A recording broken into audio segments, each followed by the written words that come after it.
বনের ধারে ছোট্ট একটি ঘর। সেখানে থাকে 7টি ছাগল ছানা ও তাদের মা। ছাগল ছানারা নিচে গিয়ে ঘুরে বেড়ায়, যা পায় তাই খায়। মায়ের সাথে মাঝে মাঝে দূরের বনে যায়। একদিন মা ছাগল বলল, আমি আজ কাজে বের হচ্ছি, অনেক দূরেই যেতে হবে। ফেরার সময় তোমাদের জন্য নিয়ে আসবো ভালো ভালো খাবার। তাই না শুনে ছাগল ছানারা খুব খুশি। কিন্তু বাচ্চারা, একটা কথা, দিনকাল ভালো নেই। তোমরা কিন্তু ঘর থেকে একদম বের হবে না। কোথায় কোন বিপদ ঘটবে কেউ তা বলতে পারে না। তাহলে আমরা কি করব? দরজা জানালা বন্ধ করে ঘরের মধ্যে খেলাধুলা করবে। আমি ছাড়া অন্য কেউ এলে ভুলেও দরজা খুলবে না। এই বলে মা ছাগল রওনা দিল নিজের কাজে।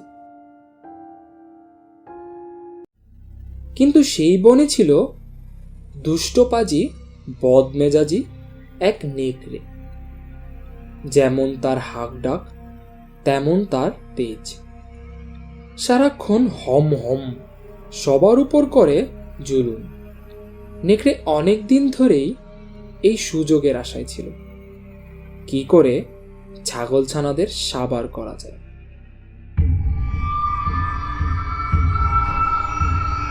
মা ছাগল ঘর থেকে বেরিয়ে যেতেই নেকড়ে বুঝল এই তো সুযোগ।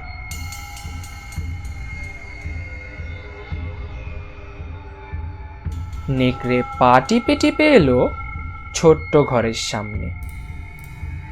দরজার পাশে দাঁড়িয়ে নাক উঁচু করে শ্বাস টানল। তখন সে মা ছাগলের মতো গলার স্বর নকল করে ডাক দিতে লাগলো। তবু তা শুনেই ছাগলছানারা বুঝে গেল এটা তাদের মায়ের ডাক নয়। তুমি আমাদের মা নও, আমাদের মায়ের ডাক আরো মিষ্টি, আরো চিকন। নেকড়ে বুঝতে পারল সে ধরা পড়ে গিয়েছে।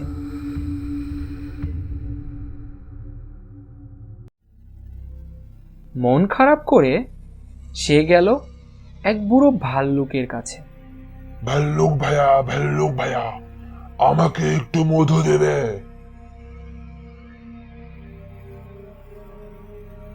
ভাল্লুকের মধু খেয়ে গলাটাকে আরো নরম করে নেকড়ে গেল আবার ছাগলছানাদের কাছে।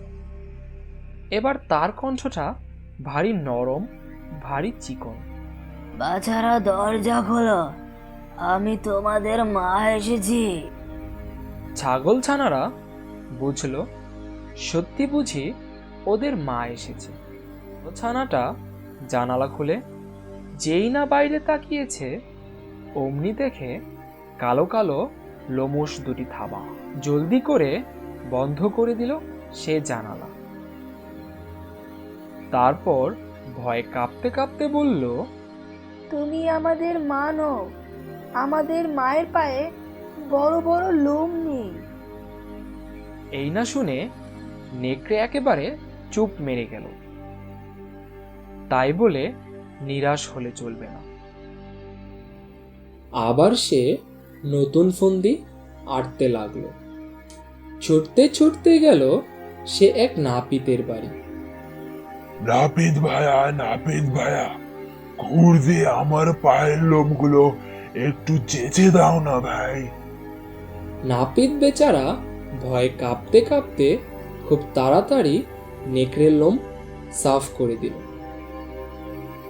এইবার নেকড়ে খুব মনের আনন্দে হেলে দুলে এলো সেই ছোট্ট ঘরের সামনে। খুব ধীরে ধীরে দরজার সামনে গিয়ে দাঁড়ালো সে। তারপর নরম সুরে বলল, বাছারা, দরজা খোলো, আমি তোমাদের মা এসেছি। জানালা খুলে পায়ের দিকে দেখল। এই পা ওদের মায়ের পা। তারপর তারা দরজা খুলল। নেকড়ে তখন হুংকার দিয়ে ভেতরে ঢুকলো। ভয়ে আতঙ্কে চিৎকার শুরু করলো ছাগলছানা। এক একজনকে ধরে আর কপাত করে গিলে খায়। মনের আনন্দে ঢেকুর তোলে। এইভাবে ঝটপট 6 জনকে সাবার করে ফেলল নিমিষেই। ছোট ছাগলটি লুকিয়েছিল দরজার পাশে। নেকড়ে তাকে আর খুঁজে পেল না। 6 জনকে সাবার করে নেকড়ের তখন ভরপেট। প্রাণ করে আইটাই, কোথায় যাই কোথায় যাই। কিছু দূর হাঁটতেই নেকড়ে টের পেল শরীর যেন আর চলে না। নেকড়ে একটা গাছের ছায়ায় চিত হয়ে শুয়ে পড়ল। তারপরই সে তলিয়ে গেল গভীর ঘুমে। ওদিকে বিকেলবেলা ছাগল মা ফিরল কাজ সেরে। দরজা খোলা দেখেই আঁতকে উঠল। সর্বনাশ, বিপদ ঘটে গেছে। ঘরে ঢুকেই ছাগল মা পাগলের মতো এদিক ছোটে ওদিক ছোটে, নেই, কোথাও কেউ নেই। তখন কুই কুই করে বেরিয়ে এলো ছোট্ট ছাগলছানা। মাকে খুলে বলল সব ঘটনা।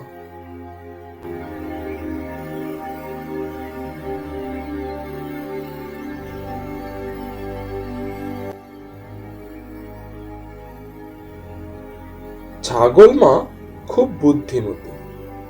মাথা ঠান্ডা রেখে সে ঘর থেকে বেরিয়ে পড়ল নেকড়ের খোঁজে।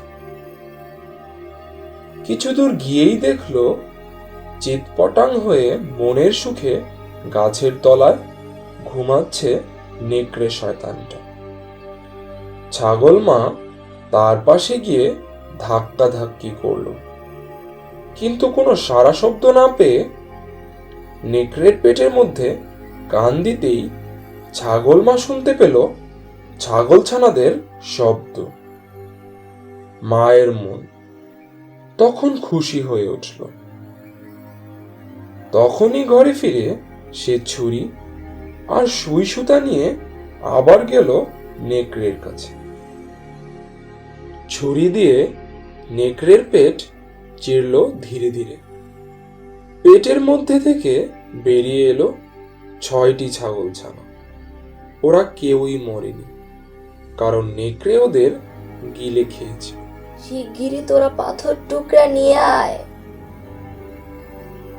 তারপর তারা সবাই মিলে পাথরের টুকরো ভরল নেকড়ের পেটে। ছাগল মা খুব সুন্দরভাবে পেটটা সেলাই করে দিল। নেকড়ের কিছুই বুঝবার কোনো উপায় রইল না। ছাগল মা ফিরে এলো আপন ঘরে।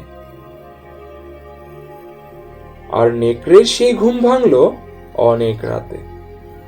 হাই তুলে নেকড়ে যখন চোখ মেলেছে, দেখে চারদিকে কেমন অন্ধকার, আর পিপাসায় যেন কলিজাটা ফেটে যাচ্ছে।